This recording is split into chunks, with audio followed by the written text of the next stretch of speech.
Bienvenue dans ce nouveau podcast ou nouvelle vidéo de la cartographie des talents pédagogiques.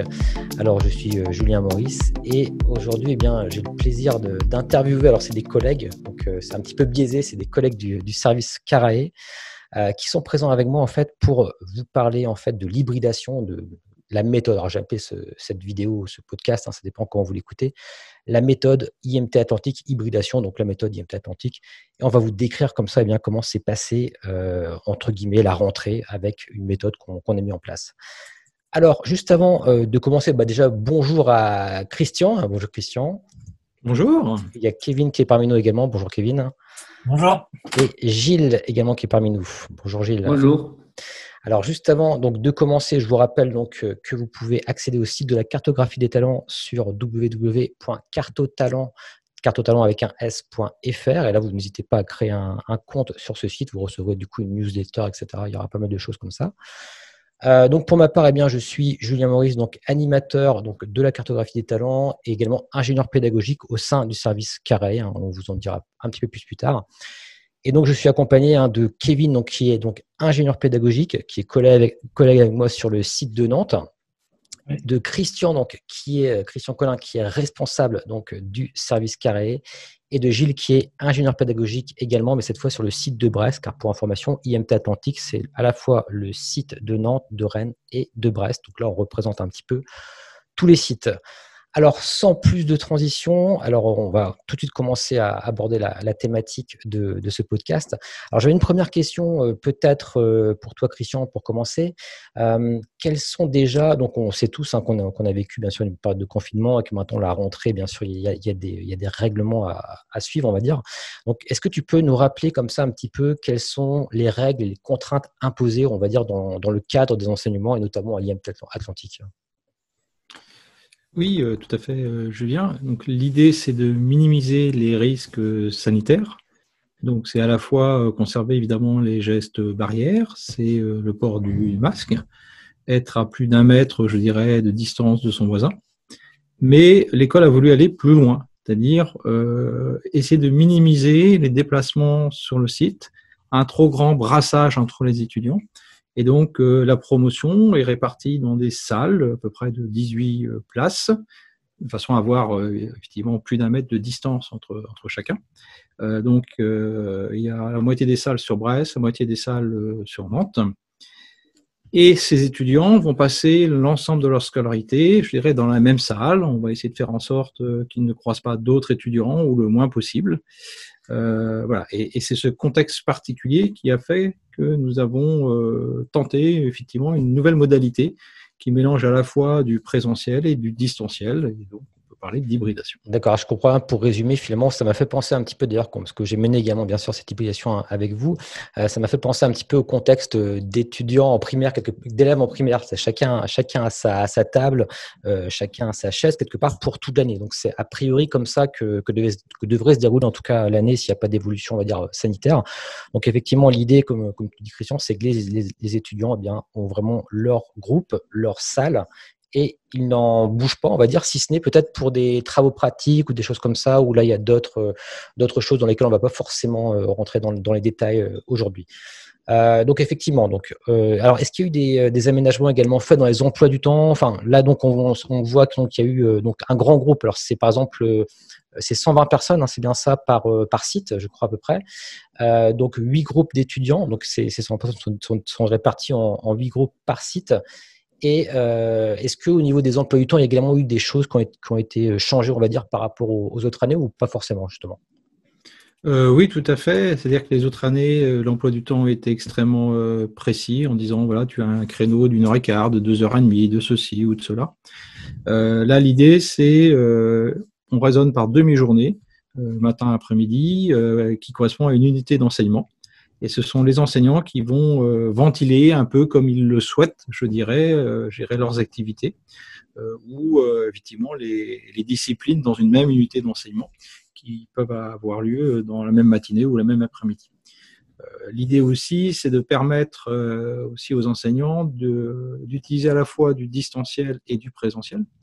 Ce que je veux dire par là, c'est que notamment on anticipe éventuellement une seconde vague où il faudrait un confinement, où du jour au lendemain, il faudrait éventuellement que toutes les activités se fassent à distance, où les étudiants sont dans leur chambre. Et donc, pour cela, il y a un certain nombre d'activités qu'on va considérer importantes et qu'on va faire en présentiel autant que possible, où on va avoir de l'interaction assez forte entre les enseignants et les étudiants. Il y a un certain nombre d'activités qui peuvent se faire complètement à distance, en dehors du campus, dans les chambres, par exemple, des étudiants. Voilà, on parle, par exemple, d'un tiers, deux tiers, qui peut être une modalité. Maintenant, effectivement, il y a une liberté pédagogique qui est laissée à l'enseignant pour qu'il puisse organiser, je dirais, le déroulement selon la pédagogie qu'il souhaite. Et effectivement, notamment sous manière un petit peu commodale, c'est un petit peu la nouvelle mode, donc le terme qui revient souvent aujourd'hui, dont on pourra reparler éventuellement tout à l'heure. Alors, pour maintenant aller dans le vif du sujet, il y avait donc il y a une première journée donc de rentrée qui s'est faite, c'était déjà il y a 2 semaines, je crois. Et donc notre service, le service carré finalement, donc le service carré, est-ce que tu peux le définir, le décrire rapidement, Christian, simplement pour les gens qui ne connaissent pas? Oui, alors très très simplement, c'est un centre d'appui et de ressources pour l'apprentissage et l'enseignement. Donc c'est un service d'accompagnement pour les étudiants, pour les enseignants, pour tout ce qui concerne, j'ai envie de dire, l'apprentissage, l'enseignement. Et on va retrouver notamment aussi, je dirais, tout ce qui est des ressources qui sont mises à la disposition, que ce soit des ressources documentaires, des ressources vidéo, des ressources pédagogiques, audiovisuelles, et des lieux également pour travailler de façon variée, que ce soit seul, en équipe, en collaboration ou pas. Voilà, De façon très simple. le learning center en quelque sorte d'IMT. Alors j'avais une question notamment, alors finalement on a été chargé donc effectivement au sein du service carré de former donc les étudiants sur leurs dispositifs pédagogiques, technopédagogiques, etc. Et j'avais une question maintenant peut-être du côté de Kevin, du coup on va faire tourner un petit peu la parole. Donc on a dû organiser comme ça une journée quelque part de formation, un petit peu sous cette mode un petit peu innovante. Alors est-ce que tu peux nous rappeler un petit peu, Kevin, quels étaient les objectifs de la journée pour ces nouveaux entrants? Oui, pas de souci. Donc l'idée, c'est qu'ils prennent en main tout cet environnement de formation et notamment tous les outils numériques qui vont permettre de suivre des formations à distance. Donc c'est des choses qu'on faisait déjà par le passé. On avait déjà des présentations, mais plutôt sous forme de transmissive en amphi où on expliquait un peu leur environnement numérique de formation. Mais on avait déjà entamé les années précédentes l'idée que plutôt que de leur présenter, ce serait mieux qu'ils pratiquent. Donc, on avait déjà commencé des choses. Et puis là, cette année, on l'a encore plus décuplé parce qu'il y avait des nouveaux outils à mettre en œuvre avec les élèves qui n'existaient pas les années précédentes. Et donc, on est resté sur cette logique de les faire pratiquer au maximum plutôt que de finalement leur transmettre. Et le gros avantage aussi, c'est que du coup, comme c'est des TP où ils avancent à leur rythme, nous, on a des indicateurs de qui a réussi, qui n'a pas réussi. Ce qui fait qu'on peut aussi chiffrer quelque part la réussite des élèves sur ce qu'on a prévu, chose que quand on faisait que transmettre, c'était difficile de mesurer. Voilà. Donc là, en fin de compte, le dispositif, comme tu dis, ça a été autoporté quelque part. C'était d'une part des sites, enfin des cours sur la plateforme Moodle pour la citer, des cours qui concernaient à la fois leur connexion sur Moodle, enfin la découverte de Moodle, il y avait la découverte de Zoom également, qui est leur outil de classe virtuelle. De Mattermost également, un outil qui leur permet de collaborer, ça on pourra en reparler après. Mais en gros, justement, alors quand tu dis que c'était donc autoporté à distance, est-ce qu'il y a eu quand même une partie qui s'est faite donc en synchrone? Il y a toujours une présentation qui intègre quand même, donc qui est en synchrone et qui est transmissive, mais là où on explique plutôt qu'est-ce que c'est carré, à quoi on sert dans cette école et pour qu'il situe quand même qui on est. Mais après, sur les parties outils, on préfère les faire manipuler au maximum. Donc, en gros, pour résumer, on a mis en place un dispositif, je dirais, un petit peu hybride finalement. D'ailleurs, c'est la thématique un petit peu de cette interview. Donc, sur une formation pour étudiants qui était censée qui leur apporte des compétences de maîtrise de leur environnement technopédagogique, on va dire. Donc, sous un format, comme tu dis, à la fois en autonomie, mais également une partie de présentation et d'assistance, et on va y revenir. La nouveauté aussi, c'est que par rapport aux autres fois, avant on était en amphi, on regroupait tous les élèves dans un seul lieu. Et là, effectivement, on avait jusqu'à 19 salles, si je ne dis pas de bêtises, à la présentation. Donc, un seul présentateur qui diffusait dans 19 salles de cours différentes, finalement, le même contenu synchrone. Voilà. Et avec l'idée quand même d'interagir, de poser des questions à la fin. Effectivement. Alors, c'est là où je voulais en venir, justement. Il y a beaucoup de tables qui ont été utilisées pour pour sonder aussi la vie des élèves, chose qui n'est pas toujours facile, ni dans un amphi, ni voilà, avec des outils comme ça, on a réussi à aussi avoir des indicateurs sur une masse d'étudiants pourtant importante, quoi. Alors effectivement, c'est là où je voulais en venir justement à la question du matériel, puisqu'IMT dans son ensemble, le groupe IMT pour le coup a une enveloppe finalement à investir pour justement déployer l'hybridation. Et dans ce cadre-là, est-ce que, alors peu importe qui souhaite prendre la parole, est-ce que vous pouvez me décrire un petit peu le matériel dans les salles, j'entends bien, pour pouvoir faire justement comme ça de la distance ou du comodal, etc. Qu'est-ce qui a été installé dans les salles? Donc on rappelle 18 salles ici sur 2 sites, Nantes et Brest. Voilà, qu'est-ce qui a été déployé? Alors, pourquoi pas Christian? Alors, allons-y. Et après, on laissera la parole à Gilles également sur l'aspect. Donc, dans chacune des salles, on a installé en fait une barre de son de la marque Polycom, qui est en fait une barre avec des haut-parleurs, un micro et une caméra qui se branche comme une webcam, j'ai envie de dire globalement. L'intérêt quand même de cette caméra, c'est qu'elle arrive à déterminer qui parle et à zoomer automatiquement sur la personne qui parle. Donc, ce qui permet effectivement de suivre beaucoup mieux la personne. Donc, cette barre de son est branchée sur un PC classique et on utilise également un vidéoprojecteur. Donc, du coup, on projette les images distantes, je dirais, sur le vidéoprojecteur. Et puis, la barre de son capte tout ce qui se passe, je dirais, dans la salle, de façon à pouvoir être partagé via un outil de classe virtuelle.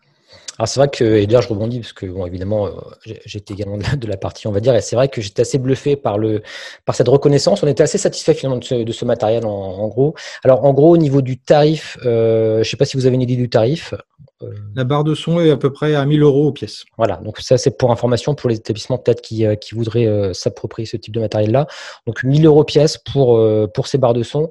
Mais c'est vrai qu'on était quand même, enfin on est quand même satisfait, on précise de ce logiciel. Donc tu l'as dit Christian, barre Poly Studio. Donc vous pouvez regarder Poly Studio.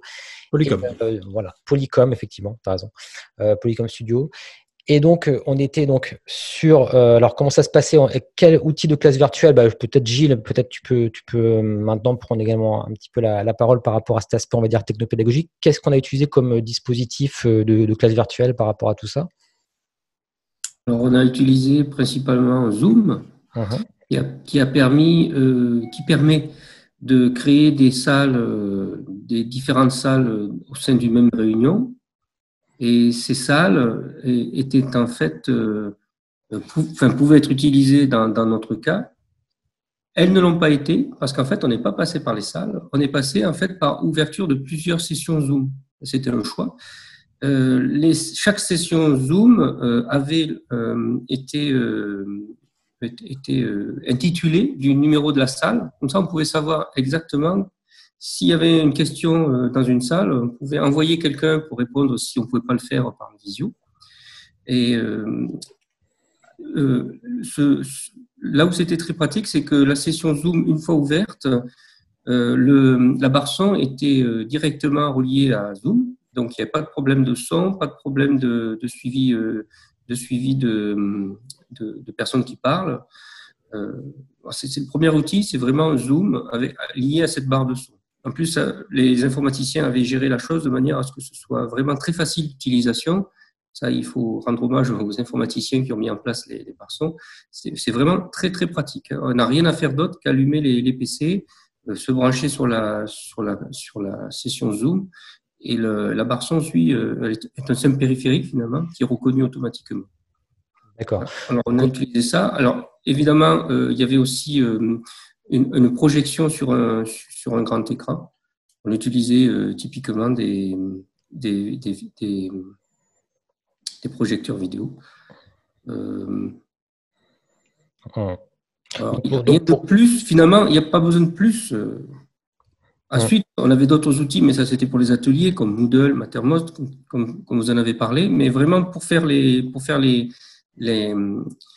mettre en place les sessions, ce sont vraiment les seules choses dont on avait besoin. Donc effectivement, l'idée, ça a été d'avoir un compte quelque part qui dispose d'une licence pour le coup Zoom, pour justement accéder notamment les fameuses 40 minutes, etc. Après, les comptes quelque part dans les salles elles-mêmes, si je ne dis pas de bêtises, n'hésitez pas à me corriger, pour le coup, c'est simplement des sessions qu'on ouvrait comme des invités finalement, comme des personnes qui arriveraient dans une classe virtuelle. et simplement le nom qu'on leur donnait, eh bien c'était le nom de la salle. Effectivement, comme tu dis Gilles, c'est pour repérer lorsqu'il y avait un souci dans une salle ou une question, peu importe. Eh bien on pouvait voir comme ça, comme tu dis, le nom de la salle en dessous. Et ce qui était assez impressionnant effectivement à voir, c'était que c'était sur ce côté multisite justement. Il y avait à la fois les salles de Brest, les salles de Rennes, tout ce petit monde était en interaction, et on a été finalement assez satisfait finalement de cette idée-là. Alors je sais pas si Kevin, tu avais des choses à ajouter de ce point de vue organisationnel par rapport aux salles, aux préparatifs finalement pour lancer tout ça, ou des points un petit peu qu'on aurait oubliés? Non, du coup, effectivement, ce dispositif, on arrive à une qualité qui, pour un coût vachement moindre, par rapport à des systèmes de visioconférence qui sont coûteux, je trouve qu'on arrive à une qualité comparable, voire meilleure des fois, avec ce Zoom combiné à ces barres de son. Donc effectivement, là, on avait besoin éventuellement de pouvoir aller dans les salles ensuite parce que on n'avait pas la garantie, vu que c'était le premier TP des élèves, qu'ils avaient bien le Wi-Fi, qu'ils avaient bien accès aux différents outils qu'on allait leur proposer, notamment Moodle pour voir s'ils pouvaient suivre les TP qu'on avait prévus, ou Mattermost, qui était un outil de chat qu'on avait proposé pour faire un premier degré de support. Donc ces outils-là, dès le début du TP, on ne sait pas s'ils sont capables de les mettre en œuvre ou pas. Donc on était obligé de faire une présence physique dans les salles. Les prérequis. Là, effectivement, on pouvait commencer à imaginer du support à distance et du coup, par exemple, les dépanner avec aussi une session Zoom privée entre l'élève et nous, si ça pouvait les aider avec des partages d'écran, ou avec le chat de Mattermost s'ils bloquaient. Et donc voilà, l'objectif c'était de le plus rapidement possible les rendre autonomes sur des outils qu'ils n'avaient pas le matin. Donc du coup, tant que cette phase-là n'était pas passée, on avait besoin de faire le tour des salles et de s'assurer que ça marchait pour la plupart des gens. Là-dessus, on a beaucoup insisté aussi, c'est sur l'entraide entre étudiants dans chaque salle, parce que effectivement, il peut y avoir la moitié de la salle qui a réussi et puis quelques collègues dans la salle qui ont des soucis. Et nous, on n'était quand même pas si nombreux que ça par rapport au nombre de salles. Les élèves se sont aussi beaucoup entraidés entre eux pour résoudre des problèmes de configuration Wi-Fi ou autre chose. C'est vrai que l'idée. Je vais juste rajouter un point par rapport à ça. Excuse-moi, Julien. Je t'en prie. Non seulement les étudiants pouvaient s'aider au sein d'une même salle, mais on a observé aussi qu'ils s'aidaient entre les salles. C'est-à-dire qu'un étudiant qui avait bien compris, notamment c'était sur un aspect Wi-Fi, je crois, ou quelque chose comme ça, finalement, il avait bien compris comment ça fonctionnait et donc il en a parlé. Et l'ensemble des salles a bien entendu ses explications. Et donc finalement, un étudiant dans une salle a pu aider l'ensemble des étudiants, qu'ils soient sur un campus ou sur un autre. C'est vrai que ça, c'était très impressionnant. Alors, ce qui a été assez impressionnant, déjà, Christian est intervenu. Christian, tu es intervenu durant la première demi-heure. Donc là, tu as joué un diaporama pour présenter un peu toute la journée, comment ça allait se passer, etc. Tu les as fait également participer avec WooClap à un sondage, etc., pour rendre un peu la chose dynamique. Donc ça, c'est vraiment très bien passé. Et comme tu dis, ce qui était vraiment super intéressant, c'est que toutes les salles interagissaient les unes avec les autres. Et en plus, par exemple, si un étudiant se levait pour dire voilà, j'ai compris, y a ce souci-là, il serait comme ça, la caméra zoomait automatiquement vers lui, toutes les salles, tous les sites voyaient cet étudiant-là. Donc c'est quand même assez bluffant. Même je sais que moi, à un moment donné, j'ai dit 2-3 choses aussi qui ont du coup été entendues par tout le monde, etc. Et ce côté-là vraiment était vraiment très bluffant. C'est pour ça qu'on voulait également communiquer sur cela. On a décidé vraiment de partager sur cet échange de pratique parce que nous-mêmes, en tant que professionnels quelque part de tout ce qui est numérique, etc., on a vraiment été ravis quelque part de la manière dont ça s'est passé. Et effectivement, donc comme tu le soulignes, Kevin, donc notre idée c'était de faire en sorte qu'il y ait une autonomie qui soit qu'il soit assez autonome, on va dire, pour être assisté en online, on va dire.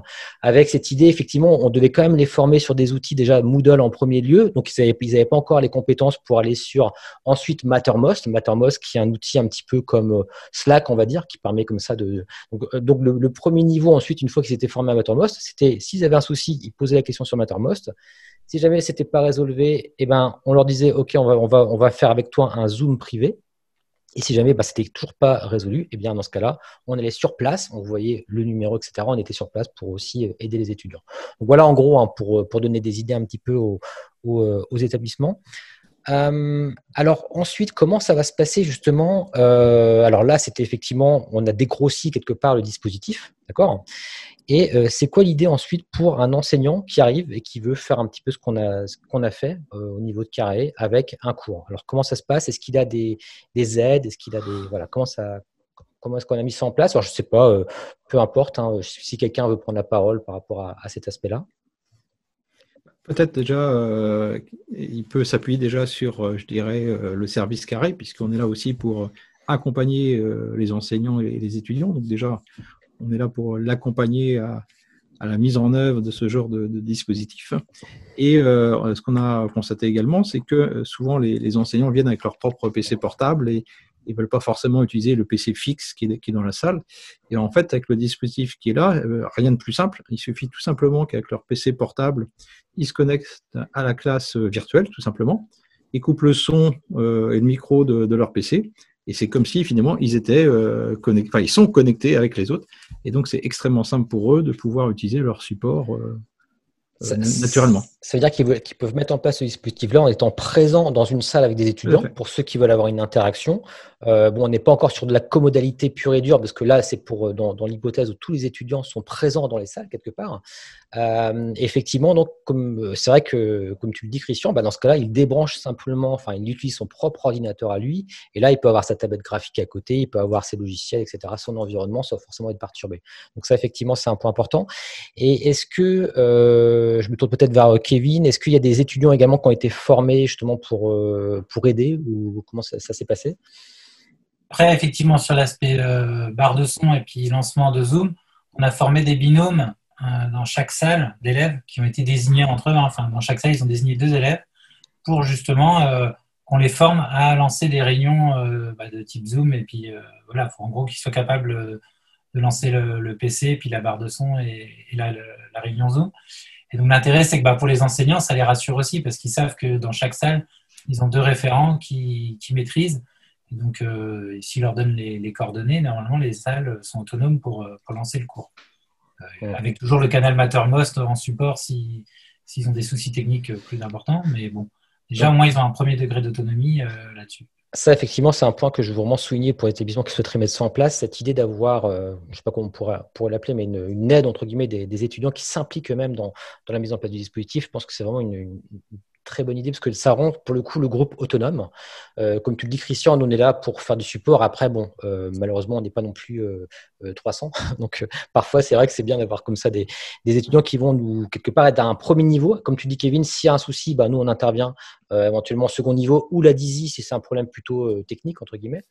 Donc, voilà, c'est comme ça un peu que s'articulent les choses. Mais en tout cas, si des établissements se les mettent en place, pensez vraiment à cette notion d'impliquer les étudiants et ça, c'est particulièrement important. Juste une chose aussi, Julien. Ce matériel-là, il a été installé vraiment genre un jour ou 2 avant qu'on l'utilise. Et donc, je pense que le fait que nous, on l'ait utilisé et puis finalement que ça se soit bien passé le premier jour, ça rassure aussi les enseignants. Voilà, on leur parle de quelque chose, mais on l'a testé, on l'a éprouvé. Donc, quelque part, on est crédible à faire du support dessus. Alors que sinon, si on leur disait débrouillez-vous, vous êtes les premiers, vous essuyez les plâtres, ce serait sûrement plus compliqué pour eux. Donc, effectivement, c'était un peu l'épreuve du feu, comme on dit. Voilà, ça aurait pu être la cata totale, mais non, ça s'est super bien passé. Et du coup, ça fait, au contraire, ça met en confiance sur une solution qu'on propose. Le fait de l'avoir vécu, c'est quand même plus sympa, quoi. Ouais, complètement, ouais. Et justement, alors je m'adresse un petit peu à tout le monde, hein, Gilles, Kevin, Christian, peu importe. Qu'est-ce que vous voyez comme ça, comme point d'amélioration? Là, on a expliqué, je pense, on a été assez, on va dire, assez complet sur l'explication du dispositif technopédagogique pour le coup. Mais qu'est-ce que vous verriez comme amélioration pour l'avenir, par exemple, par rapport à tout ce qui a été mis en place? Alors, il y en a peut-être pas, peut-être pas. Est-ce que ça a été évalué? Alors, peut-être pour vous aider, est-ce que ça a été évalué par les étudiants? Quel était leur retour sur un petit peu le déroulement de cette journée? Alors, ce qu'on peut dire effectivement par rapport à l'évaluation des étudiants, c'est vrai qu'ils arrivent dans une école plein d'enthousiasme, plein de dire tiens, c'est un moment de découverte, donc ils sont très motivés. Mais effectivement, à travers le sondage WooClap, on a réussi à recueillir un petit peu comment ils ont apprécié ça. Donc globalement, 30% des étudiants ont trouvé ça top et 54% bien. Donc c'est-à-dire on est à 84% de gens qui étaient très contents finalement de ce qu'on a proposé. Bon, maintenant c'était voilà les premières heures, donc il faut voir à l'usage. Donc ça, on le verra un peu plus tard. C'est trop tôt aujourd'hui. En termes d'amélioration, je ne sais pas si c'est au niveau du matériel, peut-être, ça il faudra voir. Ce qu'il faut aussi regarder, c'est comment les enseignants vont s'approprier, mais pas forcément la technique, ça c'est pas très compliqué. On a vu, c'était voilà, c'est l'équivalent d'une webcam, hein, c'est pas plus compliqué que ça. Mais finalement, c'est comment gérer à la fois son public qui est en face de soi et comment gérer le public qui est à distance. Hein. Donc c'est cette notion de comodalité. Et ça, je pense que ça demande une certaine expertise. Déjà, qui regarder? Est-ce que je regarde ceux qui sont dans ma salle? Est-ce que je regarde ceux qui sont à distance? Combien de temps je donne à l'un? Combien je donne à l'autre? Enfin voilà, il y a tout un tas de questions à regarder. Et je pense qu'il faut qu'on s'inspire beaucoup de ce que fait l'Université Laval au Québec, puisque ils ont beaucoup d'avance sur les questions de comodalité. C'est vrai que là, on n'était pas, encore une fois, je le répète, sur un commodal, parce qu'ils étaient tous présents pour le coup dans le site, enfin sur site pour le coup. Mais effectivement, ce qui va se passer, c'est qu'à l'avenir, sans doute certains vont être dans leur chambre, par exemple, connectés. D'autres vont, eux, quant à eux, vouloir être en présentiel dans les salles. Parfois, peut-être qu'ils auront du choix, etc. Et là, dans ces cas-là, comme tu dis, Christian, c'est vrai que quid des étudiants qui sont à distance par rapport à ceux qui sont en présence. Et j'avais vu notamment des articles comme ça où il disait qu'il fallait prendre la webcam comme une vraie personne, en fait. Il faut parler à la webcam comme d'un étudiant, finalement. Et c'est vrai que c'est pas forcément toujours intuitif pour un enseignant de parler comme ça à une webcam comme il le ferait à un élève en face de lui. Donc c'est vrai que voilà, c'est peut-être comme tu dis, au-delà de l'aspect technique, donc un aspect plutôt formation, on va dire, aux usages, hein, je dirais, pédagogiques, quoi. Est-ce qu'il y avait d'autres points, Gilles, que tu voyais par exemple qui t'ont un petit peu marqué ou que tu verrais des points d'amélioration? Je dirais que si on peut avoir la chance d'avoir une solution de sauvegarde, c'est mieux. Je veux dire par là, si Zoom plante, il plante. Mais ça peut être aussi tout simplement le PC qui est dans la salle qui peut, pour une raison X ou Y, se mettre à rebooter. Alors, c'est un peu dommage pour la salle en question. Ça gêne pas la réunion en elle-même dans les autres salles. Simplement, les élèves, pendant le temps du reboot, ils perdent la séquence.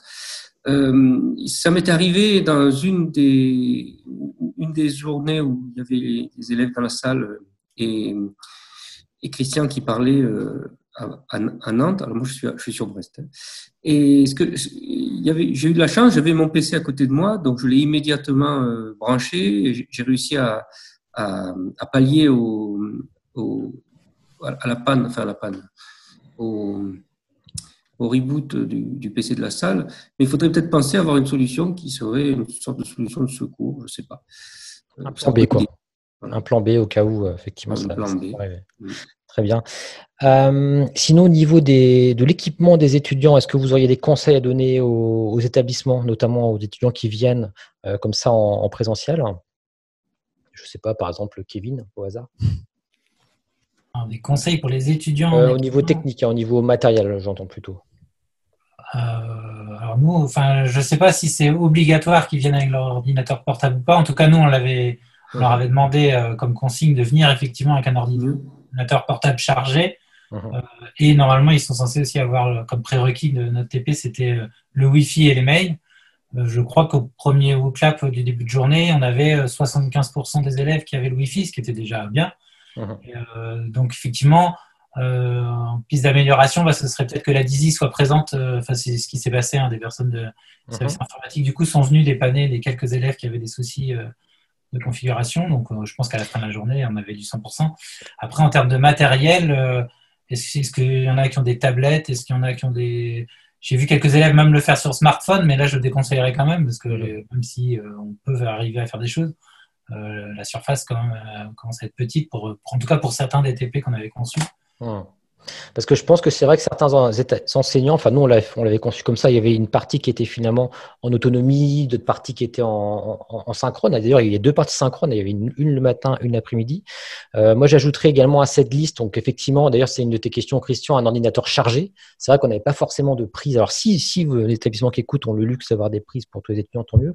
Nous, c'était pas forcément le cas dans les salles en tous les cas. Donc c'était un prérequis assez important. Et j'ajouterais également un casque audio également. parce que pour certains cours qui ont notamment des vidéos, certains enseignants vont leur dire bon, voilà, là vous allez pouvoir, parce qu'on c'est pas parce qu'on fait une classe virtuelle qu'on doit être à 100%, on va dire en synchrone, etc. Parfois on veut leur dire maintenant vous allez aller sur le site, regarder la vidéo, ensuite je reviens, on fait des exercices, etc. Si c'est un dispositif qui est pensé de cette manière-là, je pense que c'est vraiment très important, hein, je le dis aussi en pensant aux établissements qui écoutent peut-être cette interview, qu'ils aient également avec eux au moins des écouteurs, je dirais à minima des écouteurs, un casque micro USB, je dirais que c'est vraiment l'idéal, hein, par rapport à notre contexte.